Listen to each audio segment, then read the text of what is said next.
Sara, sua serva Agar, para poder ter um filho com ele, sabendo de Ismael. Toda essa narrativa a gente bem conhece já de Abraão. A gente conhece toda essa narrativa porque o livro de Gênesis ele está focado na criação, capítulo 1 e 2, na introdução, do capítulo 2 até o 11, que é a Torre de Babel.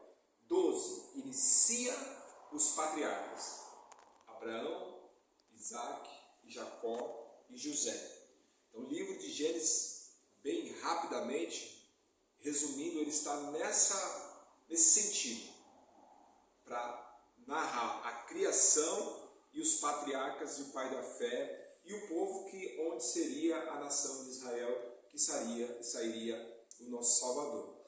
Porque José, ele também faz parte desses patriarcas. Ele não está na linhagem dos patriarcas como Abraão, Isaac e Jacó, mas sabemos que José, ele também tem essa parte, né, que ele teve uma grande importância na trajetória do povo de Canaã, porque o povo estava ali em Canaã e seria consumido pela fome e vão até o Egito, e quando ele está no Egito, a gente já sabe dessa história, ele recebe Jacó já, né, seu pai, e esse povo ele é nutrido ali e reconhece que nós já sabemos essa história. Um simples, rápido contexto aqui do livro de Gênesis tem muito mais preciosidades, muito mais aplicações, muito mais histórias, muito mais enredos, muito mais narrativas, muito mais passagens que vão trazer edificações para a nossa vida, termos teológicos, termos também que nós usamos para a nossa vida diária. Esse símbolo de Gênesis, ele mostra o início de tudo, aponta totalmente para Jesus, aponta totalmente para a promessa de Deus, aponta totalmente para a promessa do Messias. Se nós não conseguimos entender Gênesis, não vamos conseguir entender o Novo Testamento. O Novo Testamento, nós precisamos voltar ao Antigo para entender o Novo, para sermos ensinados através dessa passagem. Então, hoje nós vamos entrar num momento que vai começar a existir, como na vida de Abraão existiu muitas dificuldades, esse acho que a maior dificuldade que vai acontecer com ele em questão de relacionamento, que é a morte da sua esposa. Ele vai lidar com o luto, ele vai lidar com a dificuldade humana, o sentimento humano vai pegar ele, é onde entra o luto, aquela pessoa que ele tanto amava, que ele tanto venerava, que foi a mãe da fé também, que deu o filho, né, Isaac, e ela morre, ela chega ao seu estado já e ela morre. Então ele vai ter que lidar com esse luto. Então, Gênesis capítulo 23, verso 1, quando Sara estava com 127 anos, Sara estava. Pode pôr o segundo slide para mim, Gabi, por favor. 127 anos, em Kiriat Arba, hoje chamada Hebron, na terra de Canaã, já estava na terra de Canaã, Abraão lamentou a morte de Sara e chorou por ela. Abraão não apenas chorou em voz alta, mas cumpriu também outras lamentações tradicionais da época, como rasgar as suas próprias vestes, desgrenhar os cabelos, cortar a barba, jogar terra na cabeça e jejuar. Sabemos que quando o povo tinha uma perca, né, nessa época eles tinham esse tipo de ritual, né, essa ação, cometia isso para mostrar sua indignação, sua tristeza, a sua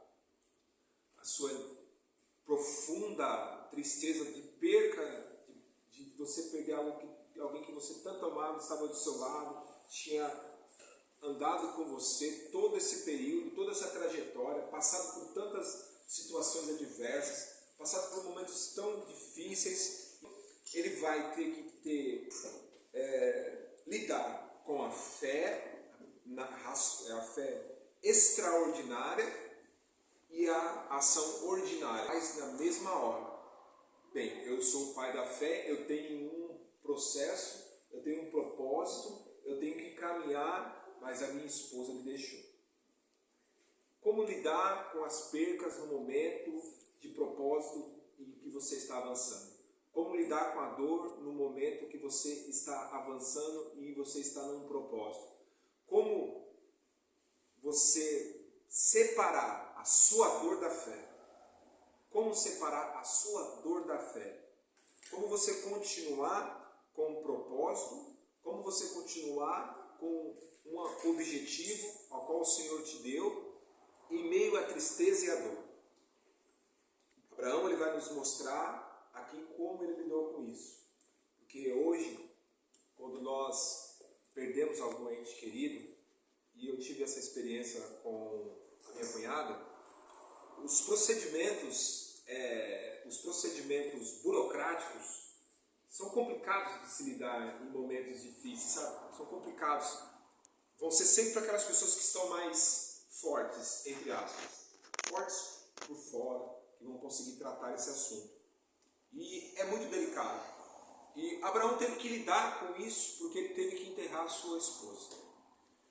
E ele não deixou de ser humano. Ele não deixou de ser humano.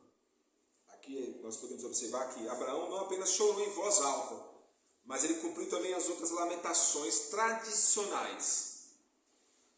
Salmos 44, 23, 26. Desperta, Senhor, porque dormes. Levanta-te, não nos rejeites para sempre. Porque esconde o rosto de nós, porque te esquece do nosso sofrimento e opressão. Desfalecemos no pó, caídos com o corpo no chão. Levanta-te, ajuda-nos, resgata-nos por causa do teu amor. É uma súplica no sofrimento. Quando lidamos com luto, mesmo os cristãos estamos muito munidos de fundamentos bíblicos, não importa qual maduro ou experiente que seja. Ao ser confrontado com o mal, na própria pele ou quando submetemos, se dar conta com mais clareza da presença do mal no mundo, pode entrar numa crise de fé e se sentir impelido a dizer, como C.S. Lewis, Deus é uma porta fechada na minha cara, ao som do ferrolho, sendo passado 2 vezes do lado de dentro. Ou como salmista, a tua ira pesa sobre mim, como todas as tuas ondas. Me afligisse e afastasse de mim os meus melhores amigos, e me tornasse repugnante para eles. Sou eu como um preso que não pode fugir, porque o Senhor me rejeitasse. Esconde de mim o teu rosto. Essas declarações não são sinais de apostasias. Essas declarações não são sinais de apostasias. Essas declarações ou incredulidade são apenas lamentações. Maneiras bíblicas de botar para fora o dilema de remover das sombras das perguntas difíceis que a política ou a polícia, acho que o texto ali não sei, deve ter errado, triunfalista quer dizer que nós somos bem, nós somos fortes. Não, ele usa o texto para se lamentar. Vemos bastante isso no livro de Jeremias, Lamentações de Jeremias. A lamentação começa com a confiança abalada, mas termina com a paz que precede a provisão divina. Próximo slide, por favor, Gabi. Essa frase é muito boa na hora do lamento. A lamentação começa com a confiança abalada, mas termina com a paz que precede a provisão divina. Só temos paz no Senhor. Em meio às dificuldades, consolar alguém que perdeu outra pessoa é falar que o Espírito Santo de Deus irá consolar ela. E irá conduzir ela, irá fortalecer ela, irá fazer com que ela vença esse momento mais difícil que eu acho e eu acredito e tenho certeza que é onde nós vamos passar todos. Todos nós iremos ter momentos desses, assim como o irmão, assim como o pai, que seja naquela linha, né? Não na linha ao contrário, né? Que os filhos enterrem os pais, que os filhos enterrem os pais, não os pais enterram os filhos. Né? A ordem é essa, né? Que os filhos enterrem os pais, não os pais enterrem os filhos. Porque essa é a ordem. Para você continuar vendo a sua descendência prosseguir, prosperar o propósito ao qual Deus chamou a nossa família. E acho que é todo o objetivo de um pai ser enterrado pelo seu filho. Não tão novo também, né? Os pais, né? Só um quebra-gelo, vocês estão com a cara muito fechada. Aqui é a intenção dessa passagem hoje, para onde ordinário e o extraordinário. E lidar com o luto em meio às provas e à sua fé. Permanecer fé. Porque a gente vai dar continuidade no texto. Abraão precisou enterrar a sua mulher. Abraão precisou, e através do enterro dela, nós vamos notar e vamos... A terra de Canaã pertence aos israelitas. É através de Sara. É através da vida dela que a terra de Canaã é pertencente aos hebreus, dado por Deus, por promessa dele, mas comprovada no enterro dela, através de um pacto que vai ter aqui, que nós vamos acompanhar. Vamos lá? É qual que você está lendo? Nós estamos no 23. Começar, fez tudo, aconteceu, acontecimento, chorou, se prostrou, rasgou as vestes, jogou cinza sobre sua cabeça. Ele teve o seu momento de luto, chorou amargamente, mas ele falou, pronto, agora eu preciso resolver a parte burocrática, aquela que eu tinha começado a falar. Precisamos enterrar a minha mulher. E onde nós vamos enterrar ela? Não posso enterrar minha mulher em qualquer lugar. Lá no 23, 17, está atrapalhando aqui aqui na... Ouça-nos, Senhor. Esse aqui é os hititas dizendo a Abraão, ouça-nos, Senhor, é um príncipe honrado do nosso meio, escolha o melhor dos nossos túmulos e nele sepulte a sua mulher. Nenhum de nós se recusará a dar ao Senhor o local à sepultura. Aqui ele está querendo, somente os hititas estão querendo oferecer para Abraão um túmulo para sua mulher. Mas a ideia de Abraão não era ter só um túmulo para ela, era comprar. Porque depois a gente vai entender por que ele queria comprar esse túmulo. Para não enterrar mais gente aí. Isso também, que aí era só sua família.